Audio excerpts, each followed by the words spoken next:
हाँ जी, let's start the class.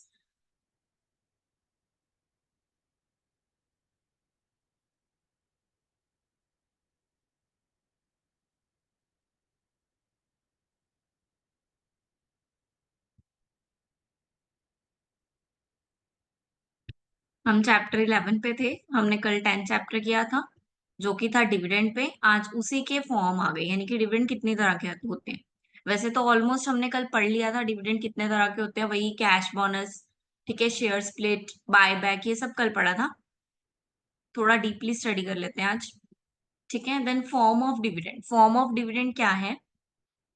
Dividend क्या होता है? शेयर होल्डर्स को दिया जाता है, distribution among the share holders, ठीक है। शेयर होल्डर को दिया जा रहा है उनकी अर्निंग पे, उनके शेयर पे, जो उन्होंने शेयर खरीदे थे उसके ऊपर उनको जो अर्निंग हो रही है वो हम दे रहे हैं उनको, ठीक है।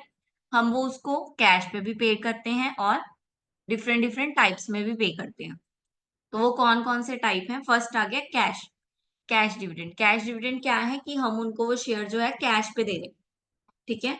उनके शेयर 10 लाख के थे, ठीक है। उस पे 10 लाख पे उनको मान लो 10,000 अर्निंग हुई, 10% उनको प्रॉफिट हुआ उसमें, तो हम 10,000 उनको क्या दे देंगे? एज अ कैश दे देंगे। जब कैश में उनको दे देंगे तो इट मीन्स हम उनको क्या दे रहे हैं? उनके शेयर पे कैश डिविडेंड दे रहे हैं। Bonus share. बोनस शेयर क्या है? जब हम उनको कैश ना देकर, ठीक है, कैश, हमारे पास कैश है लेकिन हम उनको कैश नहीं दे रहे हैं, हम उनको कैश के बदले में क्या दे रहे हैं? हम उनको कैश के बदले में एक्स्ट्रा शेयर दे रहे हैं, ठीक है। एक्स्ट्रा शेयर दे रहे हैं। मान लो 4 शेयर उनके पास हैं, 4 के ऊपर 1 शेयर मिलेगा। अगर आपके पास 8 शेयर है तो आपको कितने बोनस शेयर मिलेंगे? हाँ जी। अगर आपके पास, मैं बोल रही हूँ कि 4 के ऊपर मैंने 1 शेयर देना है as a bonus share for your earning, for as a your dividend, ठीक है। तो किसी के पास 8 शेयर है तो उसको कितने बोनस शेयर मिलेंगे? बताओ कितने बोनस शेयर मिलेंगे उसको? 2। Very good. उनको मिलेंगे 2 बोनस शेयर। क्यों? क्योंकि 4 के ऊपर 1 है, तो 4 के ऊपर 1, 8 के ऊपर 2, ठीक है। इसी तरह 16 के ऊपर 4 मिलेंगे, ठीक है। जब इन्होंने जिस इस फॉर्म में क्या दिया हो, कितने? 10 के ऊपर 1 बोनस शेयर, ठीक है। 10 के ऊपर 1, तो 10 शेयर के ऊपर उसको कितना बोनस शेयर मिलेगा? उसको 1 बोनस शेयर मिलेगा। तो वो बोल रहा है कि उसके पास 10 शेयर हैं, ठीक है। अब उसको बोनस शेयर देना है 10 के ऊपर 1, तो उसके शेयर कितने हो गए? 11, ठीक है। 11 शेयर हो गए 10 रुपए के हिसाब से, तो कितने करोड़ बन गए उसके? 21 करोड़, ठीक है। ओ सॉरी, 11 करोड़। बाकी सब सेम रहेगा। देन इसकी कुछ एडवांटेजेस दी हुई हैं कि ये टैक्स बेनिफिट्स के लिए अच्छा होता है, ठीक है। टैक्स बेनिफिट्स मिल जाते हैं क्योंकि हमें कोई कैश तो मिला ही नहीं है, शेयर्स मिले हैं। तो शेयर्स टैक्स में क्या कुछ होएगा? इससे इनकम तो शो करेगा ही नहीं, बढ़ाएगा ही नहीं, है ना।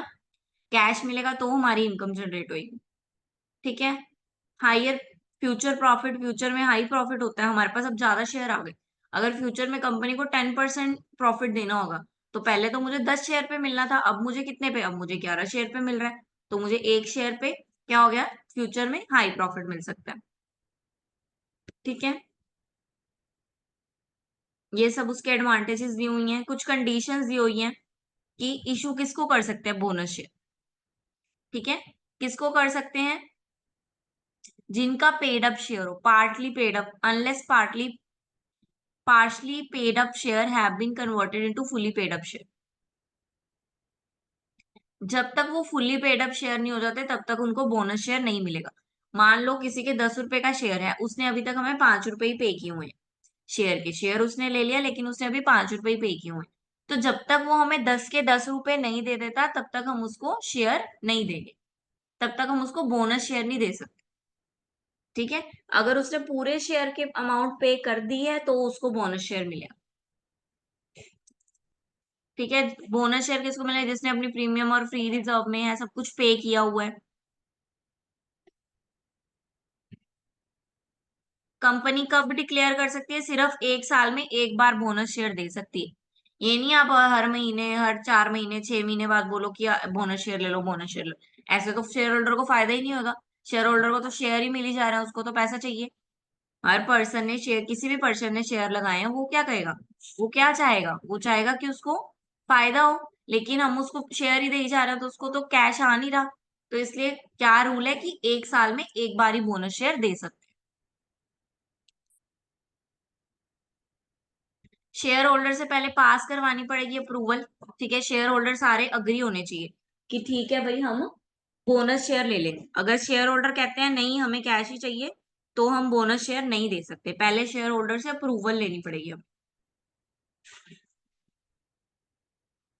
Bonus share not be default of payment of statutory dues to employees and term loan.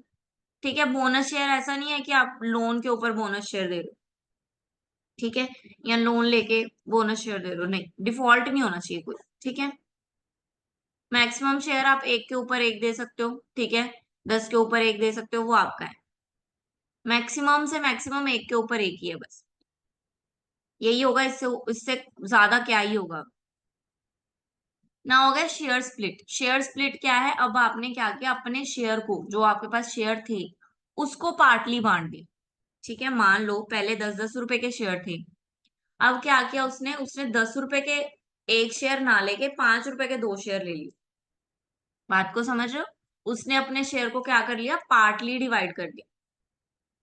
ठीक है, उसने 10 रुपए के,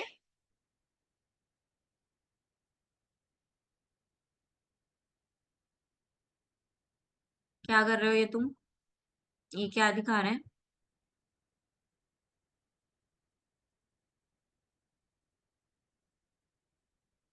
कौन कौन है अभी हमारे साथ, कृतिका।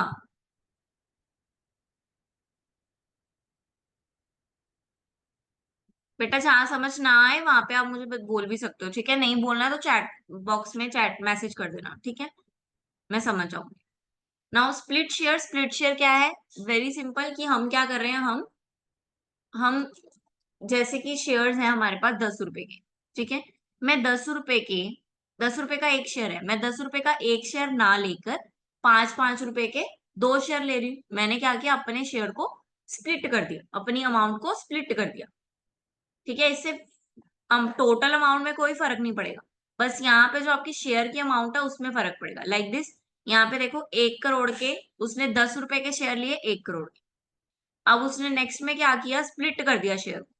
ठीक है, स्प्लिट करने पे क्या किया उसने, 5 रुपए के शेयर ले लिए 2 करोड़ के। अमाउंट बढ़ गई ना,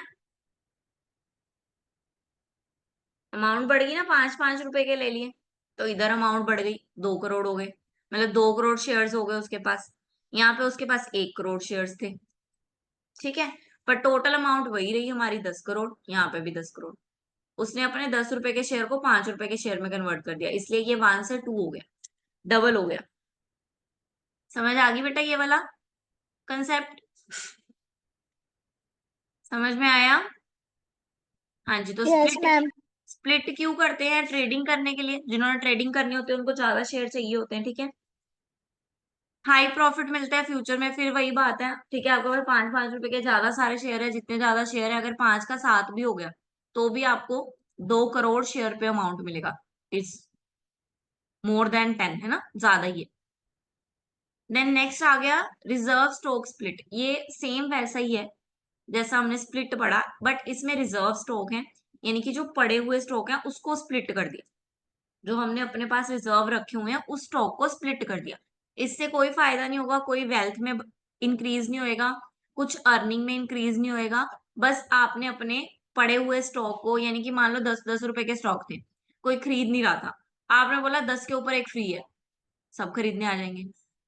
ठीक है, लाइक दिस, वो क्या कह रहा है, स्प्लिट कर दिया आपने। आप पहले 5 शेयर बेच रहे थे, ठीक है, 20 लाख के, अब आपने क्या बोला, 4 शेयर खरीदो 20 लाख के, उस पे एक फ्री है।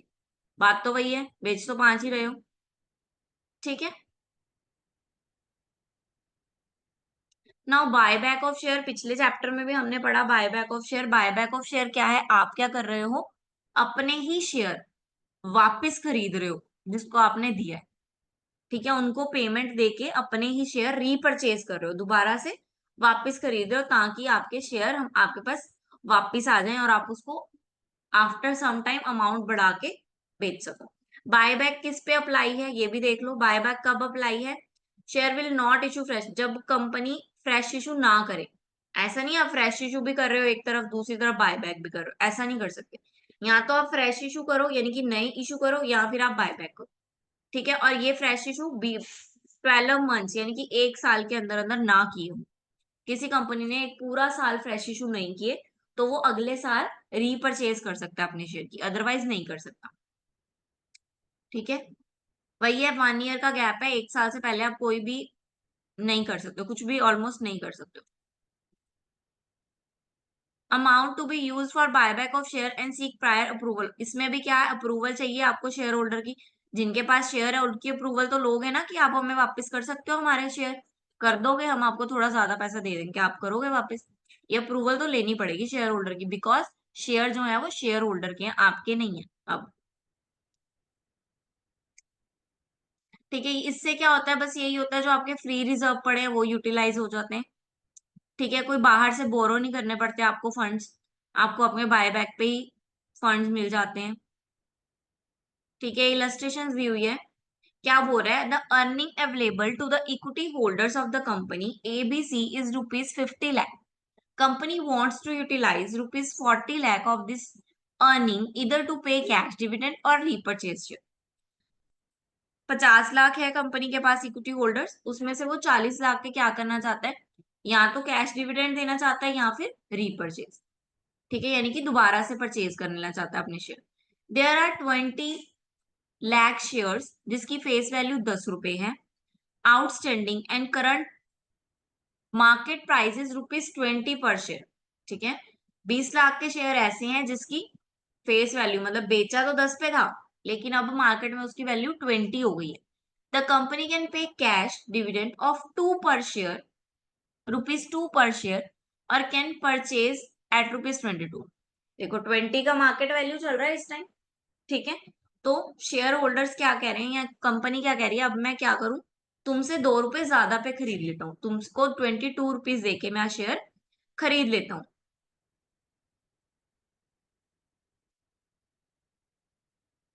Show the impact of repurchasing on the EPS और एमपीएस, मार्केट प्राइस पर शेयर और ईपीएस अर्निंग पर शेयर, इसका हमने निकालना है। Total earning and price earning ratio भी निकालनी। ठीक है, टोटल अर्निंग और प्राइस अर्निंग रेशियो, ठीक है, याद रखना। देन सबसे पहले ईपीएस यानी कि अर्निंग पर शेयर, एक शेयर पे हमें कितना पैसा बन रहा है, पहले तो ये देखेंगे।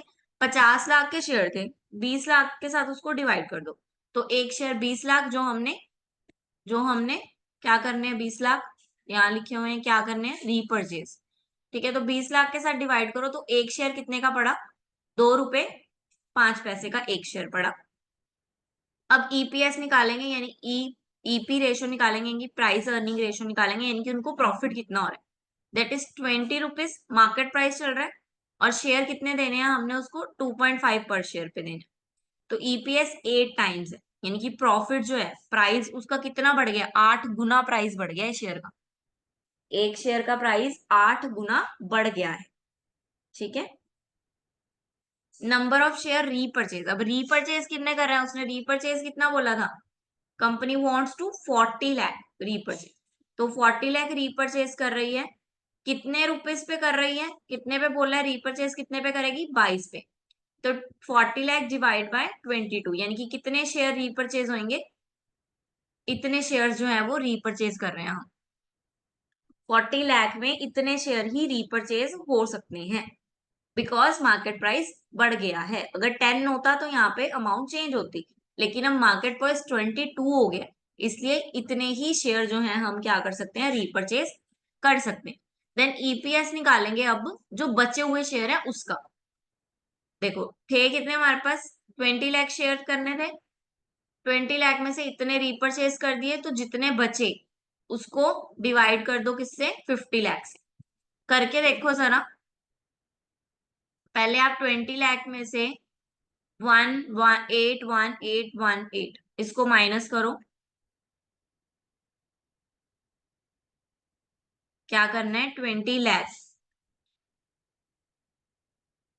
20 लाख में से 1 8 1 8 1 8 माइनस कर देना है, आपके पास 18 लाख बचे, डिवाइड करेंगे हम इसको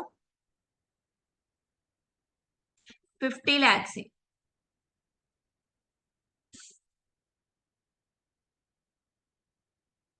हमारे पास अर्निंग पर शेयर आती है 2.74, 7499 आ रही है, इसलिए हम 2.75 लिखेंगे अप्रोक्स करके।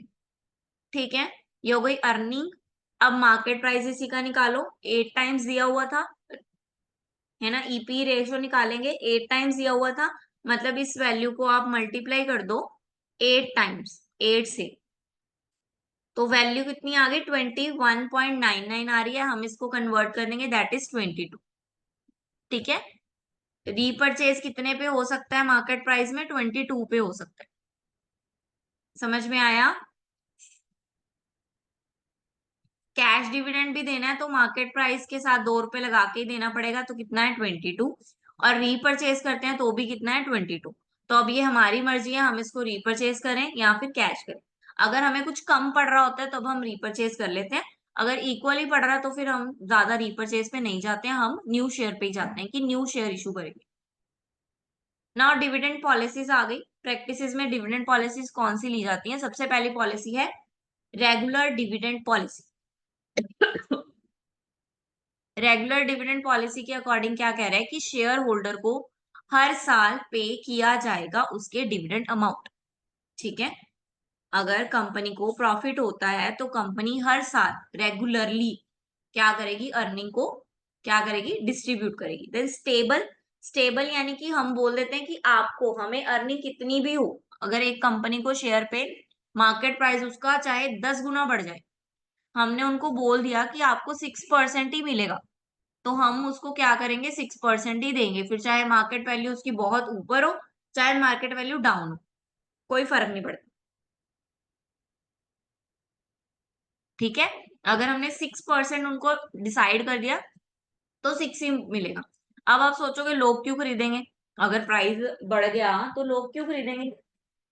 देखो इसमें दोनों प्रिकॉशन है।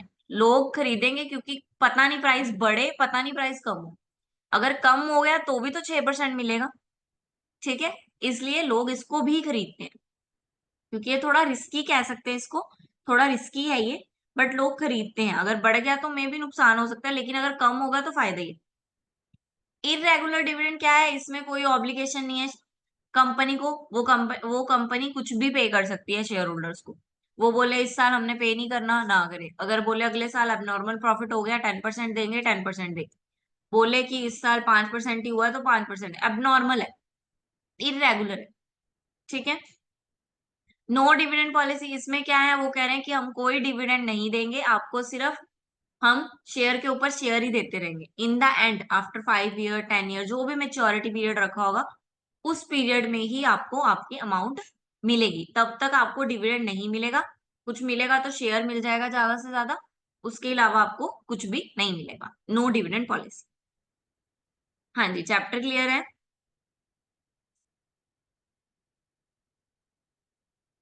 Yes ma'am. ओके, ठीक है, आज चैप्टर 11 हो गया, कल संडे है, मंडे को हम चैप्टर 12 करेंगे, working capital management. Okay. Okay ma'am. Okay. Thank you ma'am. हाँ जी।